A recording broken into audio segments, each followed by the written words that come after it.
Assalamualaikum warahmatullahi wabarakatuh. Innal hamdalillah nahmaduhu wa nasta'inuhu wa nastaghfiruh. Wa na'udzu billahi min shururi anfusina wa sayyiati a'malina. May yahdihillahu fala mudilla lahu wa may yudlil falan tajida lahu waliyyan mursyida. Asyhadu an la ilaha illallah wahdahu la syarika lah. Asyhadu anna Muhammadan abduhu wa rasuluhu alladzi la nabiyya ba'dah. Ya ayyuhalladzina amanu taqullaha haqqa tuqatih wa la tamutunna illa wa antum muslimun. Ya ayyuhan nas ittaqu rabbakum alladzi khalaqakum min nafsin wahidah wa khalaqa minha zawjaha wa batha minkum rijalan katsiran wa nisaa'a wattaqullaha alladzi tasaaluna bihi wal arham innallaha kana 'alaikum raqiba. Ya ayyuhalladzina amanu taqullaha wa qulu qawlan sadida yuslih lakum a'malakum wa yaghfir lakum dhunubakum wa may yuti'illaha wa rasulahu faqad faza fawzan 'azima. Amma ba'd. Alhamdulillah bi ni'matihi tatimmus shalihat. Kita hari ini kembali melanjutkan pembahasan kita, masih membahas tentang mukaffiratut dzunub. Itu tentang penggugur dari dosa-dosa. Pada pertemuan yang lalu telah disebutkan uqubatut dzunub tazulu 'anil 'abdi bin nahwi asyarati asbab. Pertemuan yang lalu telah disebutkan tentang hukuman dosa-dosa tersebut itu akan hilang dari seorang hamba dengan 10 sebab. Jadi ketika seorang itu dia melakukan perbuatan dosa, ketika seorang hamba dia melakukan perbuatan dosa, yang dosa itu seharusnya mendapatkan hukuman dari Allah Subhanahu wa taala. Tapi hukuman tersebut digugurkan oleh Allah Subhanahu wa taala. Ini karena adanya beberapa sebab. Di antara sebab itu di sini disebutkan ada 10 sebab. Kemarin sudah disampaikan beberapa poin. Yang pertama adalah at-taubah. Dosa hukumannya akan dihapuskan, digugurkan dengan sebab taubat. Sebanyak apapun dosa manusia, ketika dia bertobat kepada Allah Subhanahu wa taala dan taubatnya diterima catatannya, maka dia akan diampuni oleh Allah Subhanahu wa taala dosanya tersebut dan kemudian hukumannya pun gugur. Itu diantaranya. Lalu yang kedua kemarin pun adalah al-istighfar. Yaitu istighfar. Mohon ampunan kepada Allah Subhanahu wa Ta'ala. Orang yang beristighfar sebagaimana dikatakan oleh Rasulullah sallallahu alaihi wasallam, ini akan diampuni dosanya. Itulah sebabnya kenapa kita dianjurkan untuk banyak beristighfar kepada Allah Subhanahu wa Ta'ala. Meminta ampunan kepada Allah Subhanahu wa Ta'ala pada setiap waktu kita. Kalimat istighfar itu adalah kalimat yang ringan, tidak berat. Makanya kemarin sudah disampaikan bagaimana Rasul menyampaikan di dalam hadis yang diriwayatkan oleh Imam Bukhari. Rasul mengatakan, "Idza adnaba 'abdun danban." Apabila seorang hamba dia melakukan satu perbuatan dosa, faqal maka dia mengatakan, "Ai Rabbi adnabtu dzanban faghfirli." Dia mengatakan, "Wahai Tuhanku, aku telah melakukan satu perbuatan dosa. Faghfirli maka ampunilah aku." Begitu dia mengatakan faghfirli, faqal maka Allah Subhanahu wa taala mengatakan, "Alima 'abdi anna lahu rabban yaghfiru dzanba wa yakhudhu bi." Bahasanya sesungguhnya hambaku itu mengetahui dia memiliki Tuhan yang akan mengampuni dosa. Qad ghafartu li 'abdi, sungguh aku telah mengampuni bagi hambaku. Nah ini, itu adalah istighfar. Sebagaimana diriwayatkan oleh Imam Al-Bukhari. Begitu pula di dalam sebab yang ketiga, yaitu adalah al-hasanat al-mahiyah. Yaitu kebaikan-kebaikan yang dilakukan oleh orang itu akan menghasilkan penggugur dosa. Ya, contohnya apa? Orang sholat 5 waktu. Antara satu sholat dengan sholat yang lain itu menghapuskan dosa. Ya, dari Jumat ke Jumat. Tapi syaratnya apabila dijauhi dosa-dosa besar. Dosa kecil otomatis walaupun tanpa tobat. Di waktu duhur kita melakukan perbuatan dosa. Kemudian di waktu sholat asar, dosa tersebut terampuni dengan sebab kita melaksanakan sholat asar. Dosa-dosa kecil. Selama kita tidak terkena dengan dosa besar. Nah itu ya. Lalu kemudian amalan-amalan yang lain banyak. Saum Ramadan. Ataupun pula yang lainnya. Di antaranya sholat di waktu malam Lailatul Qadar. Atau berhaji ke Baitullah. Maka ini adalah di antara amalan-amalan yang akan menggugurkan dosa-dosa. Walaupun tanpa sebab adanya tobat. Kemudian sebab yang keempat kemarin adalah doaul mukminin lil mukmin. Doanya orang mukmin, orang-orang mukmin kepada mukmin yang lain. Ketika kita ini mendoakan saudara kita yang beriman, diulang dianjurkan kenapa ketika kita ini mendapati ada saudara kita meninggal, maka kita dianjurkan untuk mensolati jenazahnya. Tujuannya salat mendoakan mereka. Nanti dengan doa kita tersebut Allah ampuni dosa-dosanya. Ya sebagaimana pada pertemuan yang lalu sudah disampaikan tentang masalah ini. Begitu pula, misalkan kalau kita melewati kuburan, kemudian kita membaca doa. Sebagaimana yang dianjurkan oleh Rasulullah SAW. Kita berdoa, mintakan ampunan. Assalamualaikum ya ahla diyar minal muslimin wal mu'minin wa inna insyaallah lahikun.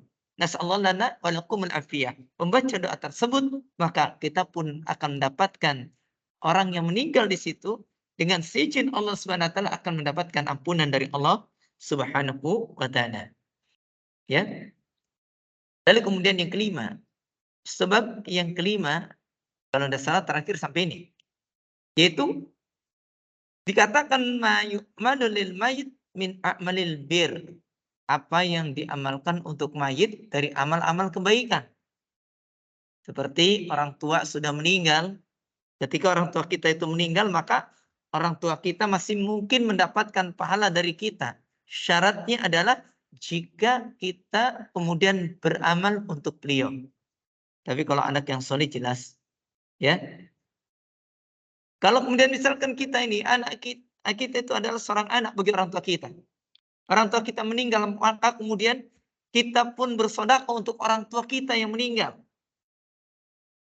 Kita menyimpan harta kita untuk sedekah jariyah, wakaf, atas nama ibu kita yang meninggal, atas nama bapak kita yang meninggal. Itulah sebabnya pentingnya anak kita dididik dengan agama, agar ketika kita meninggal dia tahu bagaimana cara berbakti kepada orang tua di saat sudah meninggalnya.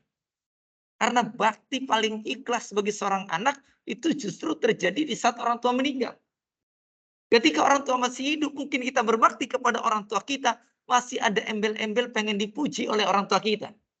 Ketika kita berbuat baik, ketika kita ini kemudian berbakti kepada orang tua kita, mungkin karena kita pengen dipuji sebagai anak yang berbakti dibandingkan saudara kita, entah adik kita, entah kakak kita. Tapi ketika orang tua kita sudah meninggal, maka orang tua kita yang meninggal tersebut, ketika kita berbakti, maka kita tidak akan bisa mengharapkan pujian dari orang tua kita lagi. Dan inilah bakti yang paling ikhlas di saat kita mendapati orang tua kita sudah tidak ada. Bagaimana melanjutkan bakti tersebut? Di antaranya dengan ini. Kita bersedekah atas nama orang tua kita. Kita beramal dengan amalan-amalan yang dianjurkan oleh orang tua kita selama tidak melanggar syariat Allah SWT. Dahulu orang tua kita mengajarkan kita makan dengan tangan kanan, makanlah dengan tangan kanan. Dengan makan dengan tangan kanan, maka kita dapat pahala, orang tua kita pun dapat pahala. Ini yang akan terus mengalir. Orang tua kita melakukan amalan kebaikan, kita melanjutkan amalan beliau. Maka ini pun akan menjadi tambahan pahala bagi beliau. Dan ini pun akan menggugurkan dosa-dosa beliau. Itu sebagaimana yang diterangkan oleh para ulama tentang masalah ini. Lalu kemudian yang selanjutnya, yang keenam adalah asy-syafa'ah. Yaitu syafaatun nabiyyi alaihi salam wa ghairihi fi ahli dunubi yaumal qiyamah. Yaitu syafaatnya Nabi sallallahu alaihi wasallam dan selainnya pada ahli maksiat, orang yang memiliki dosa pada hari kiamat. Ada syafaat. Kemarin sudah disampaikan tentang syarat syafaat. Syarat syafaat ada dua. Pertama, adanya izin Allah kepada pemberi syafaat. Yang kedua, adanya keridhaan Allah kepada orang yang akan diberikan syafaat. Nah ini, ya, seperti itu. Nah, itu yang disampaikan di dalam keterangan yang telah lalu. Adapun yang selanjutnya, poin yang sekarang, as-sababus sabi' di antara sebab yang ketujuh. Apa sih yang akan menggugurkan dosa-dosa manusia, yang akan menghapuskan dosa-dosa mereka? Maka dikatakan yang ketujuh adalah al-masaib allati yukafirullahu bihal khataya fid dunya. Yaitu masaib, musibah-musibah yang Allah menggugurkan kesalahan-kesalahan di dunia dengan sebab musibah tersebut.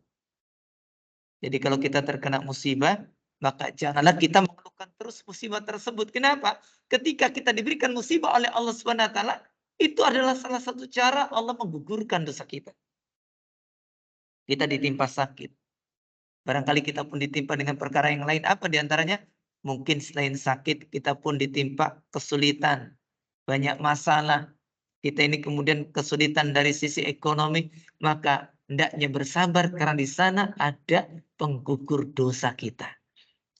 Harta kita lagi sedih, harta kita ini banyak kegelisahan, itu menggugurkan dosa. Ya. Jadi ketika banyak masalah, kita jangan mengeluhkan tentang masalah tersebut. Adukan kepada Allah SWT. Bersabarlah untuk menghadapi masalah tersebut. Mudah-mudahan ini adalah penggugur dosa kita. Jadi jangan kemudian ya mengeluh saja, jangan. Minta sama Allah penggugur dosa. Makanya di sini dikatakan bahasanya kama fi sahihain anku sallallahu alaihi wasallam, sebagaimana yaitu di dalam dua kitab sahih, yaitu kitab Al-Bukhari dan Imam Muslim. Di sana diterangkan Rasulullah sallallahu alaihi wasallam, dari Rasulullah SAW dia bersabda, ma yusibul mu'min ma yusibul muslim min nasabin wala wasab. Tidaklah seorang muslim tertimpa dengan nasab wala wasab, rasa lelah, ya, kemudian juga rasa sakit, wala hamun, wala hamin. Tidak pula ditimpa dengan ham, rasa khawatir, wala huznin. Tidak pula ditimpa dengan rasa kesedihan, wala adzan. Dan tidak pula ditimpa dengan gangguan, wala gham. Tidak pula ditimpa dengan rasa gelisah. Hatta syauka yusaquha, sampai duri yang menusuknya. Illa, melainkan kafarallahu bika min khotayahu. Allah SWT akan menghapuskan atau menggugurkan dosa-dosa tersebut, kesalahan-kesalahan tersebut dengan sebab tadi. Kita tertimpa dengan apa? Kelelahan. Jadi bapak-bapak yang mencari nafkah kerja, pulang-pulang lelah, jangan ngeluh. Bersabarlah. Di dalam kelelahan kita ada penggugur dosa. Ibu-ibu yang selama ini di rumah barangkali mengurus rumah tangga, mulai dari urusan-urusan rumah tangga sampai mengurus anak dan suaminya. Jangan pernah mengeluh dan menuntut banyak kepada suami. Tapi bersabarlah, karena di dalam sabar kita menghadapi rasa lelah, di sana ada penggugur dosa.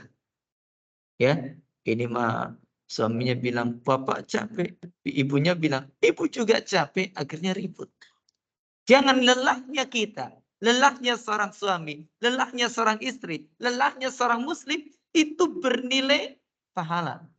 Jadilah dia penggugur. Jadi jangan mengeluhkan tentang kehidupan kita. Kalau mau mengeluh, mengeluh sama Allah Subhanahu wa taala. Silakan boleh. Mau mengeluh pada Allah silakan. Sambil Anda menangis, sambil Anda itu kemudian merengek silakan. Tapi keluhkan, keluhan kita hanya kepada Allah. Ya, kalau sekarang kita ini misalkan letih, ya, terpaksa harus sholat. Jangan terpaksa, sabari saja. Harus menuntut ilmu, berangkat saja. Kelelahan kita akan dibayar dengan jannah Allah Subhanahu wa taala. Begitu pula adanya wasam, adanya rasa sakit. Kita punya sakit. Pak, sakit tuh jangankan sakit yang berat, sakit yang ringan saja. Sakit yang ringan barangkali mungkin kita nggak sengaja tadi mau berangkat ke sini, tangan kita kegencet. Begitu tangan kita kegencet, Masya Allah. Memar sedikit. Maka ketika kita sabar tidak mengeluhkan, ini jadi penggugur dosa. Apalagi kalau sakitnya berat.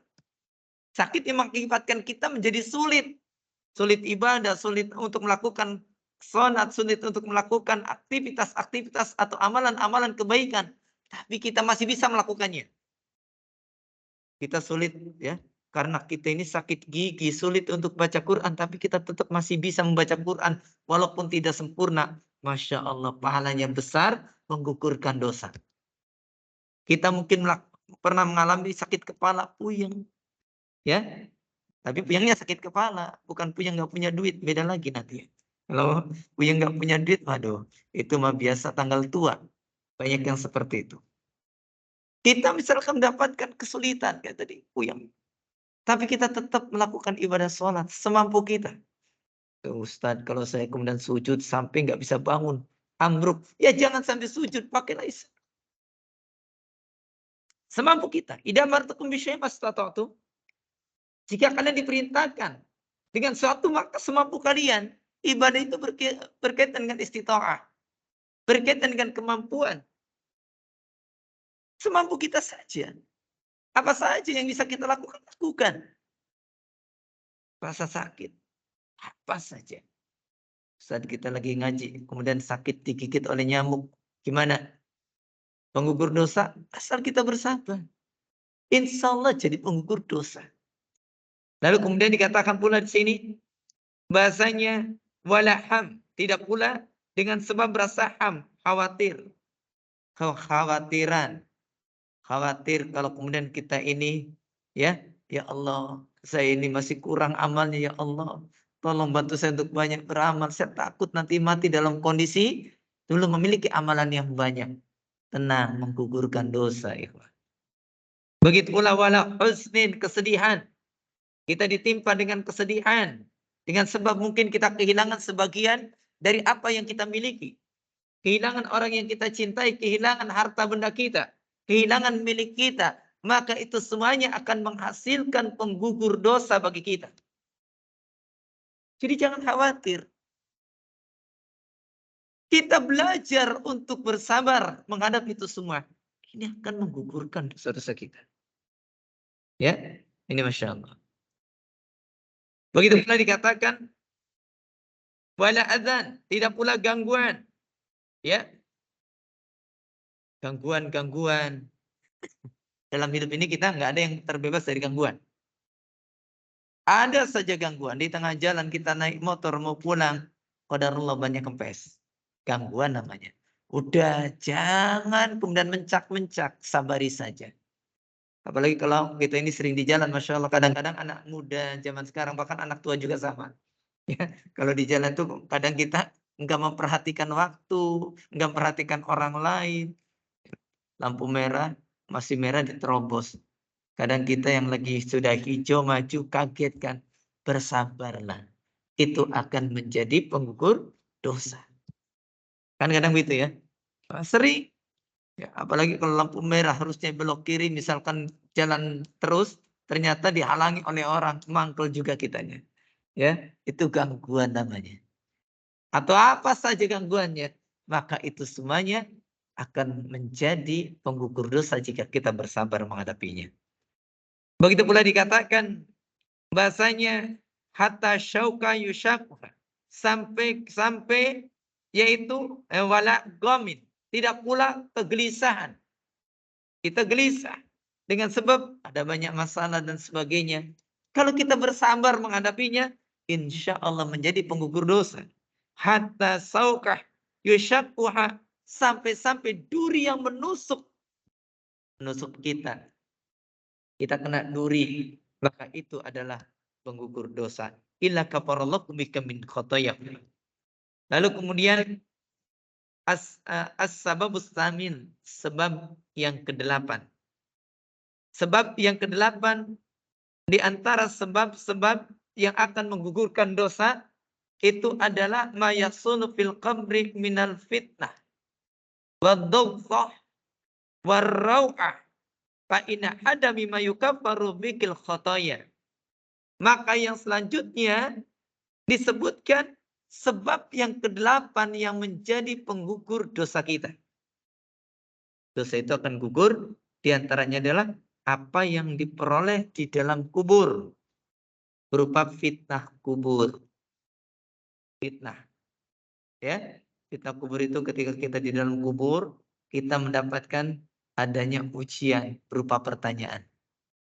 Pertanyaannya, man robuka, siapa Tuhan? Lalu kemudian, madinuka, apa? Agama. Lalu yang ketiganya, man nabiyuka, siapakah nabimu? Ya, kalau dalam keterangan yang lain, man hadar rajul, siapakah laki-laki ini yang ditunjukkan adalah Nabi Muhammad sallallahu alaihi wasallam. Dan ini Masya Allah, ikhwah, pertanyaan ini kelihatannya sepele tapi berat. Berat karena yang menjawab bukan lisan kita, yang menjawab adalah amalan kita. Kita bisa sanggup menjawab tersebut karena amalan kitanya benar. Itulah sebabnya saking pentingnya orang menghadapi fitnah kubur. Fitnah kubur ini berat, ikhwah. Jangan dikira ini perkara yang ringan. Sampai-sampai Rasul pun berlindung dari fitnah kubur. Jangan dianggap Allah cuma pertanyaannya 3 saja. Ringan. Hanya ditanya tentang siapa Allah, tentang siapa Rabb kita, apa agama kita, apa kemudian, dan siapakah Nabi kita. Itu bukan pertanyaan yang berat, kata sebagian orang.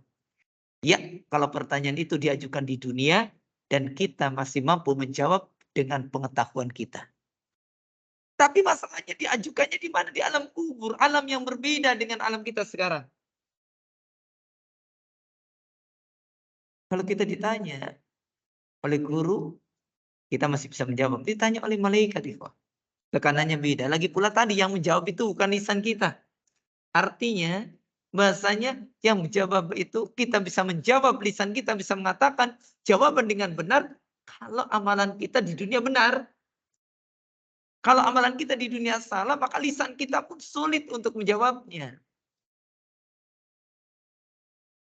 Dan ini, perkara yang berat ini sebenarnya akan menggugurkan dosa pula. Ya. Begitu pula dhaghah, yaitu himpitan di alam kubur. Manusia dihimpit di dalam kuburnya. Dan ini himpitan alam kubur, siksa kubur, adab kubur, termasuk nikmat kubur. Ada sebagian manusia yang mengingkari adanya nikmat dan juga adab kubur. Makanya Fadilatul Syekh Muhammad bin Shalih Al Utsaimin dalam kitab Syarh Ushulul Iman beliau menjelaskan tentang bantahan terhadap subhat. Kalau ada orang yang mengatakan bahasanya himpitan di alam kubur atau siksa kubur atau nikmat kubur itu tidak ada. Ya, katanya tidak ada. Alasannya apa? Itu secara logika nggak masuk akal.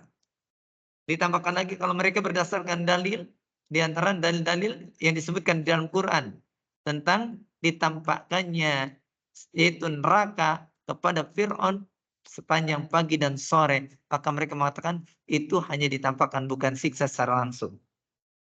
Tapi itu semuanya sudah dibantah oleh peneliti Syekh Muhammad bin Shalih Al Utsaimin berdasarkan 3 alasan. Pertama, dalil syariat, yang kedua dalil indrawi, yang ketiga berdasarkan dalil akal.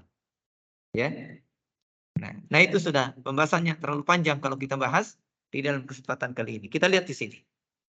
Adanya himpitan di alam kubur, berat kita, sakit.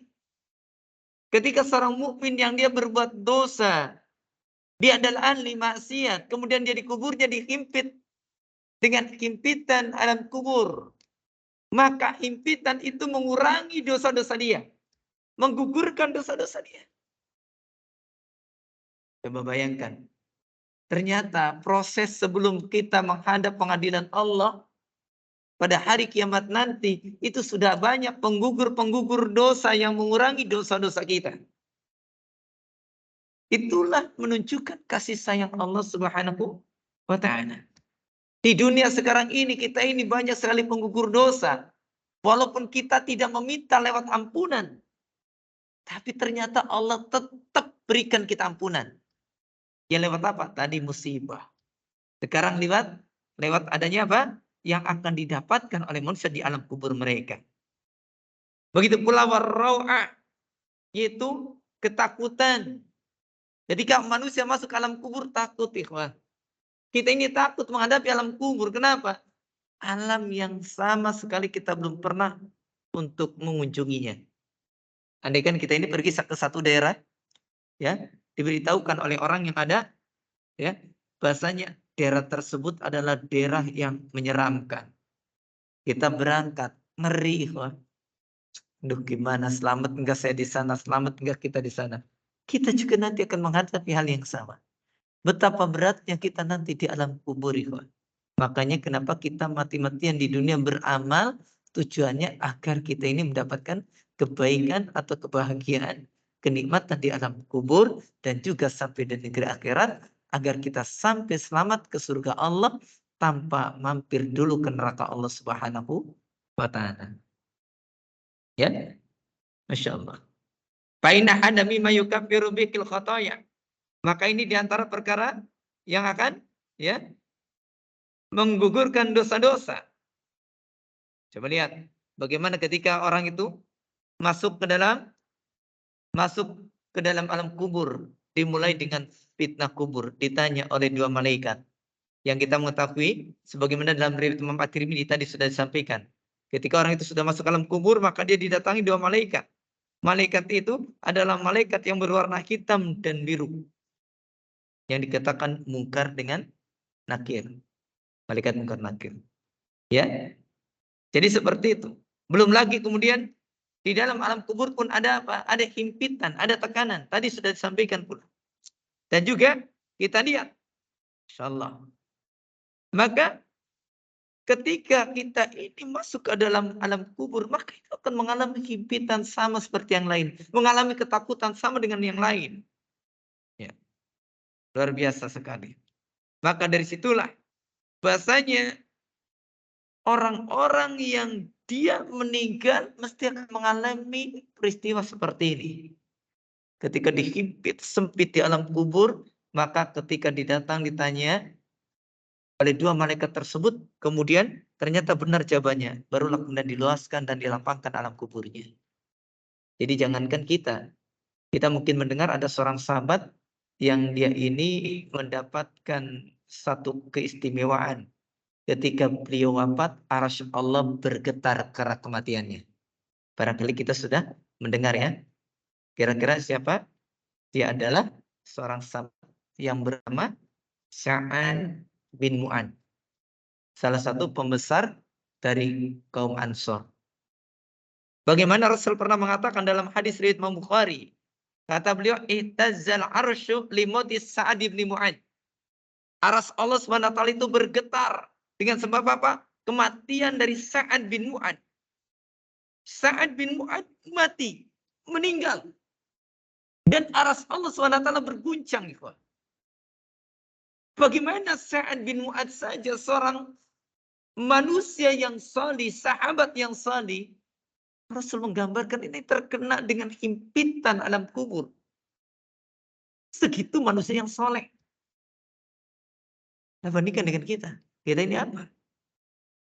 Kita ini orang yang belum tentu dijamin masuk surga. Para sahabat sudah jelas mendapatkan jaminan dari Allah Subhanahu wa taala. Makanya sangat merugi kalau kemudian kita ini tidak berusaha untuk beramal soleh. Seorang yang mulia, seorang yang soleh sekalipun ternyata berat melepaskan himpitan di alam kuburnya. Apalagi orang-orang yang dia jauh dari nilai-nilai kesolehan. Nah ini berat sekali, Masya Allah ya. Kadang kita ngeri. Bagaimana di alam kubur juga kita ngeri. Ya.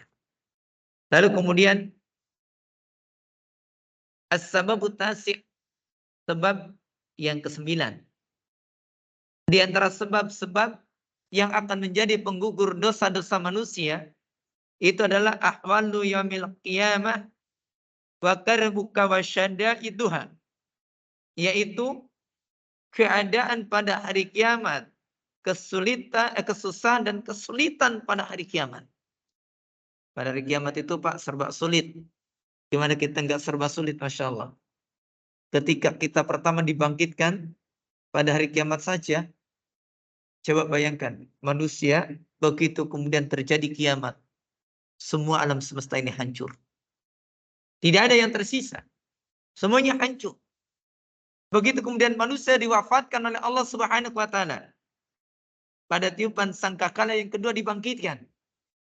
Dan mereka kemudian mulai mendapatkan satu tahap demi tahap perjalanan menuju jalan terakhir atau tempat terakhir di akhirat nanti, yaitu jannah atau neraka Allah Subhanahu wa taala.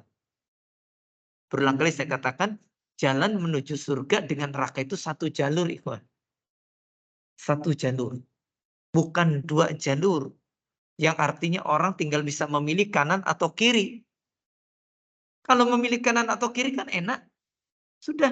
Berarti kalau ke jalan surga enak, nyaman. Jalan neraka banyak masalah. Tapi masalahnya untuk sampai ke surga Allah kan orang harus melewati neraka. Karena sirat dibentangkan di atas punggung neraka jahanam. Ini yang berat. Dan bukan hanya itu, dimulai dari apa? Begitu mereka dibangkitkan, ikhwan. Yang disebut dengan Yaumul Ba'ats, ketika manusia itu dibangkitkan oleh Allah Subhanahu wa taala. Mereka itu dibangkitkan dalam keadaan sukara, dalam keadaan linglung, dalam keadaan seperti orang mabuk, saking beratnya kejadian waktu kiamat tersebut. Ya. Bahkan kita sering mendengar di dalam surah Al-Qari'ah bagaimana seperti ani-ani yang diterbangkan. Lihat. Bagaimana orang itu memang begitu bangkit, linglung mereka. Seperti laron kalau orang kita bilang. Wah, panik ke sana kemari. Hilir mudik karena mereka bingung. Hadir di negeri yang baru, hadir di tempat yang baru. Belum lagi nanti, setelah itu mereka ada Yaumul Hasr. Hari pengumpulan di padang mahsyar. Matahari didekatkan 1 mil di atas kepala kita. Bayangkan oleh kita. Jangankan 1 mil, sekarang ratusan ribu, bahkan jutaan kilometer di atas kepala kita masih panas. Musim-musim sekarang apalagi kan, bagaimana negeri kita sedang dilanda dengan panas, bukan hanya negeri kita, bahkan Asia pun kena. Terasa panasnya. Ini hanya milan. 1 mil di atas kepala kita. Bayangkan panasnya seperti apa. Susah kita ini. Berat. Sulit. Udah begitu selesaikan masalahnya? Belum. Manusia akan berkeringat sesuai dengan kadar dosanya. Ada yang sampai mata kaki. Ada yang sampai kemudian ke lututnya. Ada yang sampai kemudian sampai ke perutnya. Sampai ke dagunya. Bahkan sampai menenggelamkan dirinya. Beratnya masa itu. Belum lagi kemudian itu sudah selesai belum. Karena manusia masih was-was menanti pengadilan Allah Subhanahu wa taala. Manusia menunggu di padang mahsyar 50.000 tahun. Itu bukan waktu yang sebentar, kawan. Lama. Berat enggak? Berat, tapi ujian-ujian berat tersebut oleh Allah Subhanahu wa taala itu untuk mengikis dosa-dosa kita. Menggugurkan dosa-dosa kita yang sangat banyak. Satu tahap demi tahap kesulitan yang kita lalui.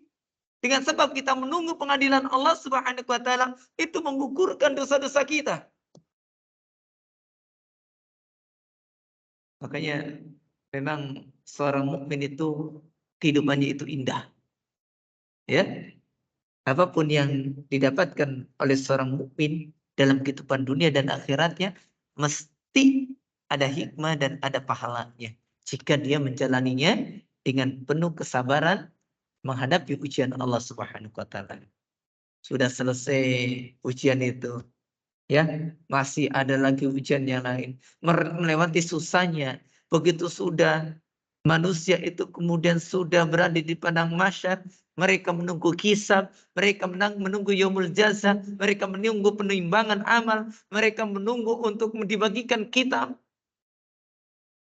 Sampai mereka pun harus melewati haud Nabi sallallahu alaihi wasallam sebelum nanti akan sampai pada sirat Allah. Di sirat sudah selesai belum, ikhwah?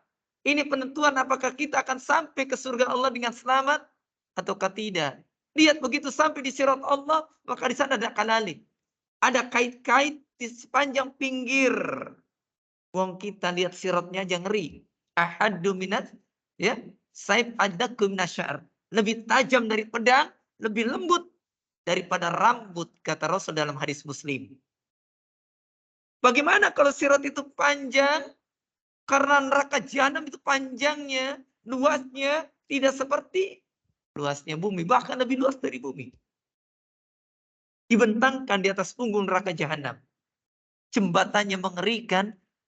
Sudah lewat jembatan tanpa apa-apa pun kita sudah beratnya luar biasa. Sudah begitu kanan kirinya itu ada apa? Ada kait-kait yang siap mencabik-cabik manusia yang melewatinya.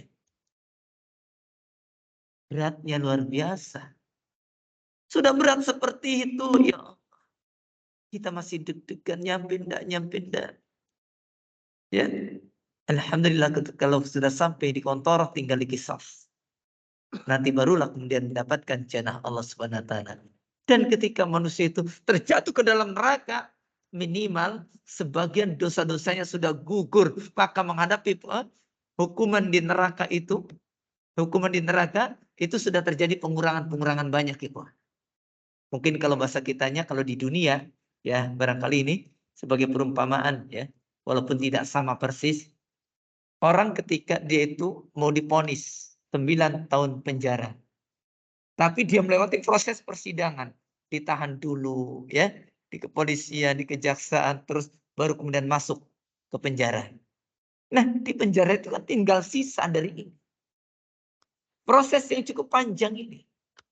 Manusia itu dia memiliki dosa yang banyak yang akan mendapatkan hukuman di neraka. Ternyata berkurang dengan sebab perjalanan panjang dia yang harus dia lewati sampai ke neraka Allah.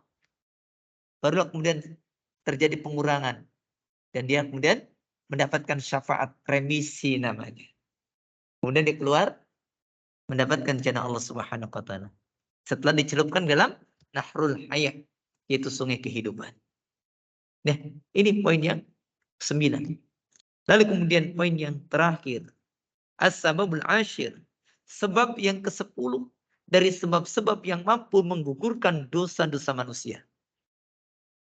Apa sebab yang terakhir? Dikatakan rahmatullah wa afuku wa maghfiratuku bila sababin minal ibad. Yaitu adanya rahmat Allah.